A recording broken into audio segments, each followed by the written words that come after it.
Hello and welcome back to another episode of Making Indie Games is Hard. I'm your host Tom the Bomb, and today I'm continuing my investigative search into the wonderful world of strategies for selling indie games. In my previous video, I talked about how more indie devs should consider the subscription model for game development, and how partnering with other solo indie devs could bring broader appeal and more adoption for smaller indie games. Now in this video, I want to talk about 4 drastically different approaches to developing and selling indie games. Now there's a lot of unique takes for what trends to chase or what game studios should prioritize when they're trying to make a financially viable game. And I'm here to share some of my thoughts for what I've observed. So without further ado, let's jump into it. So, indie dev strategy for developing and selling a successful indie game. Number 1 is Streamerbait. Now, this is something that I've heard lots of devs talk about recently. I've heard of conversations going on at meetups and conferences, and this seems to be one of the hottest trends right now. It's kind of a key buzzword, Streamerbait. But what is it?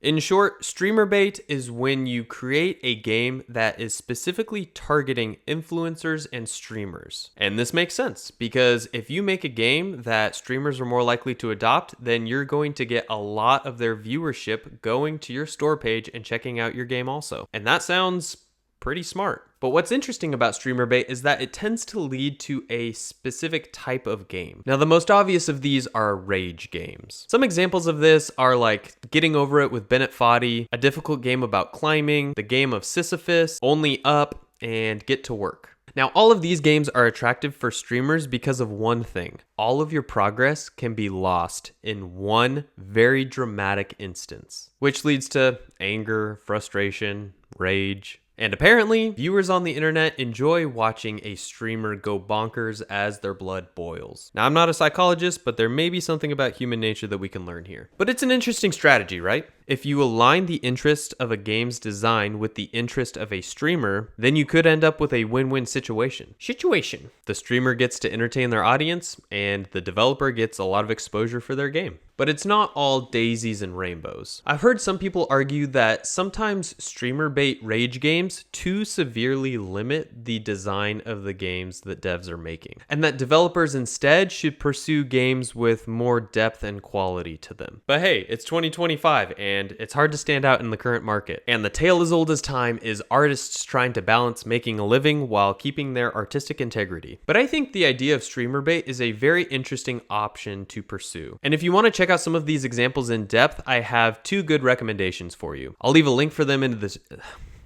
I'm not a real YouTuber unless I can say that just, off the cuff. I'll leave a link for those in the description if you want to check them out. But the first one is Isto Inc's 4-part devlog series on their game Get to Work.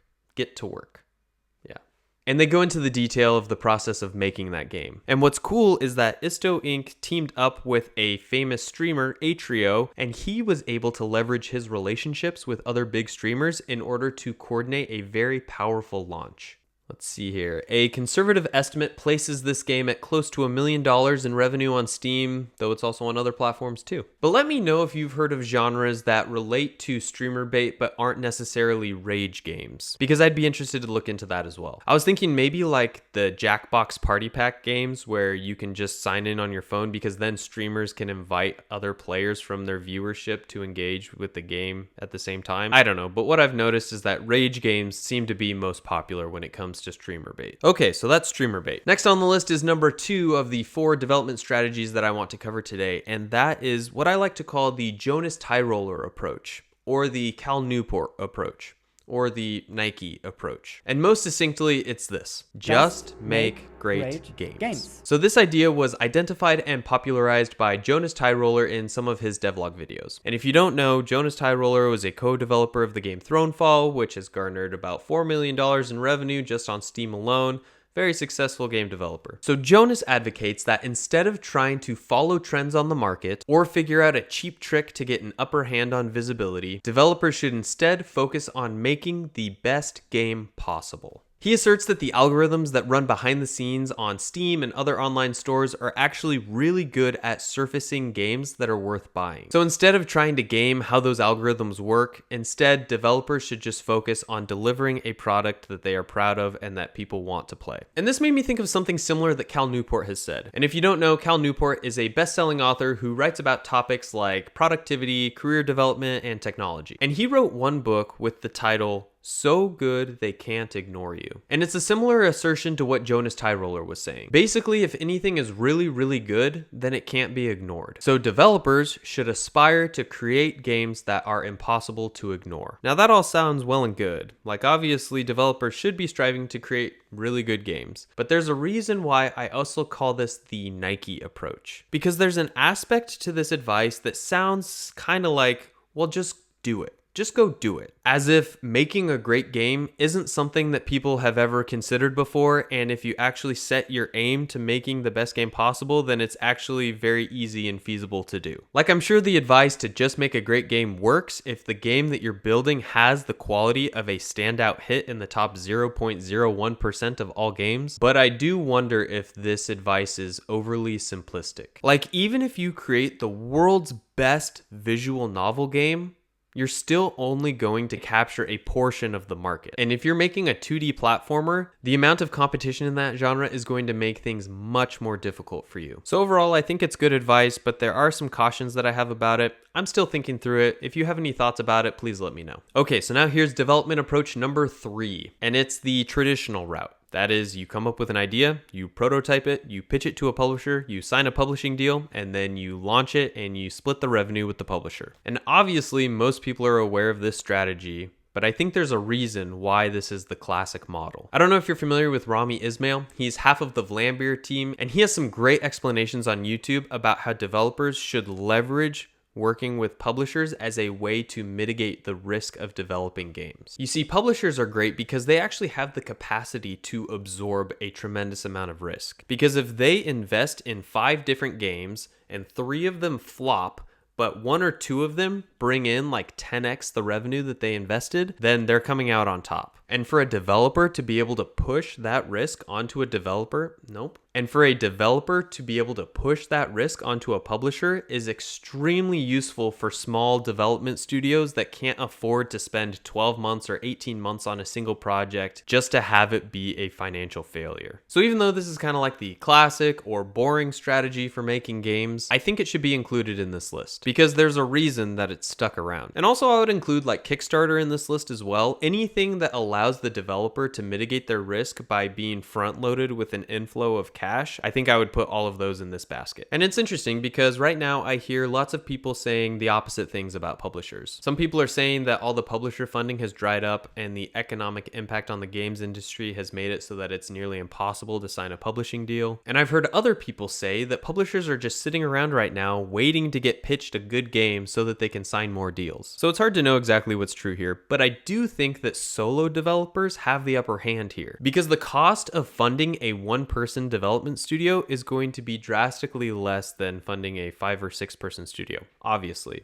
And that could appeal to a lot of publishers. I've also noticed that specifically solo devs tend to get very cautious and wary about approaching publishers. Like there's this stereotype rolling around where publishers just want to screw over solo developers so that they can make a quick buck and take advantage of you financially. And obviously that kind of stuff exists and it happens, but I don't think that it's true for all publishers or even most publishers. And there's a lot more that we could say about publishers and publishing deals. If you're more interested about that, you should check out the podcast videos that I have on this channel because a lot of people that I've brought onto this show talk about their dealings with publishers and there's some pretty interesting anecdotes in there. Okay, now we're at the last of the 4 approaches to developing and selling indie games. And before I go on, I should say that these 4 approaches aren't in competition with each other. Like you can obviously adopt only one of these or all of these simultaneously, but I think that they are interesting to talk about and compare because what a lot of these strategies have in common is that they are often put forward as the primary mindset or strategy or philosophy for how the game should be made. Like this should be the ultimate thing and all other decision making should fall under the umbrella of that mindset. But yeah, obviously you can do one of these or none of these or all of these. Buyer's choice. Okay, so I think this last one is pretty interesting and it's what I call the YouTuber approach. And this is basically when a developer or a game studio focuses primarily on creating YouTube content in order to market their game. They may make devlogs, or they may include a shout out during their videos to go wishlist the game on Steam. But this approach I think is very enticing for a lot of game developers. But I think that this can sometimes lead to like a chicken and the egg situation. As in, does a YouTuber gain a large following because their game is so good? Or does their game sell well because they have a large following? And it's obviously different depending on the YouTube channel. There are some devs that are creating super cool games and lots of people go and subscribe to their channel because their game is really neat. But other times, YouTuber devs create pretty mediocre games, but they're still able to sell really well because they get the publicity from the channel and they get more attention than they would have out in the wild. I used to think that I could create YouTube videos as part of the marketing strategy for the games that I'm developing, but I have found that there is very little overlap with the people who watch these videos and the people who want to go buy my games. So now I mostly treat them as separate enterprises. But I think what's appealing about this approach is the idea of owning your audience. Like, it's a similar philosophy to creating Streamerbait games, where the idea is to use influencers to draw attention to your game, but instead of the influencers being somebody else, you are the influencer.